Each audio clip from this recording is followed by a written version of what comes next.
ഇടുക്കിയിലേക്ക് പോവാം നമുക്കിനി. ഇടുക്കിയിൽ മഴ ശക്തമാകുന്നു. ജില്ലയിൽ ഇന്നും നാളെയും ഓറഞ്ച് അലേർട്ടും മറ്റന്നാൾ റെഡ് അലേർട്ടും പ്രഖ്യാപിച്ചു.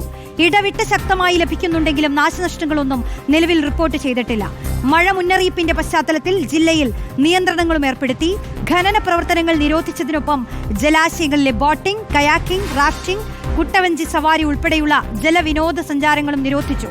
മലയോര മേഖലയിലൂടെയുള്ള യാത്രകൾക്ക് ജാഗ്രത പാലിക്കണമെന്ന് ജില്ലാ ഭരണകൂടം അറിയിച്ചു. വിശദാംശങ്ങളുമായി രാഹുൽ സുരേഷാണ് ചേരുന്നത്. രാഹുൽ, എന്താണ് ഇടുക്കിയിലെ സാഹചര്യം? ഇന്നിപ്പോൾ ഇടവിട്ടാണ് മഴ പെയ്യുന്നതെങ്കിലും മറ്റന്നാൾ നമ്മൾ ഒന്നുകൂടി ജാഗ്രതയോടെ ഇരിക്കണം, അല്ലേ? മറ്റന്നാളാണ് റെഡ് അലേർട്ട്.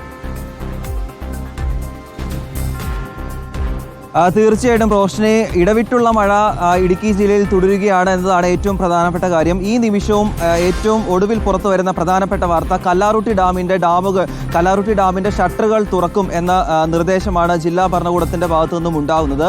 300 ക്യൂമിക്സ് വെള്ളം ഷട്ടർ തുറന്ന് പുറത്തേക്ക് ഒഴുക്കുമെന്നാണ് ഈ ഘട്ടത്തിൽ ജില്ലാ ഭരണകൂടം അറിയിച്ചിട്ടുള്ളത്. അതുകൊണ്ട് തന്നെ മുതിരപ്പുഴയുടെ ഇതിന്റെ തീരദേശത്ത് താമസിക്കുന്ന ആളുകൾ ജാഗ്രത പാലിക്കണമെന്നും ഇപ്പോൾ ജില്ലാ ഭരണകൂടം അറിയിച്ചിട്ടുണ്ട്. ഇന്ന് ഉച്ചയ്ക്ക് ശേഷം ഓരോ ഘട്ടത്തിലായിരിക്കും ഈ വെള്ളം തുറന്ന് പുറത്തേക്ക് ഒഴുക്കുക. അതുകൊണ്ട് തീരദേശത്തുള്ള ആളുകൾ പ്രത്യേക ജാഗ്രത പാലിക്കണമെന്നാണ് ജില്ലാ ഭരണകൂടം അറിയിച്ചിട്ടുള്ളത്. അതുകൂടാതെ തന്നെ നിലവിൽ നിർമ്മാണം പുരോഗമിച്ചുകൊണ്ടിരിക്കുന്ന റോഡുകളുടെ പണി താൽക്കാലികമായി നിർത്തിവെക്കണം. അതായത് അപകട സാധ്യത നിലനിൽക്കുന്ന റോഡുകളുടെ പണി താൽക്കാലികമായി നിർത്തിവെക്കണമെന്നും ജില്ലാ ഭരണകൂടം ഈ നിമിഷം അറിയിക്കുന്നുണ്ട്. മറ്റ് പ്രധാനപ്പെട്ട കാര്യങ്ങളിലേക്ക് പോവുകയാണെങ്കിൽ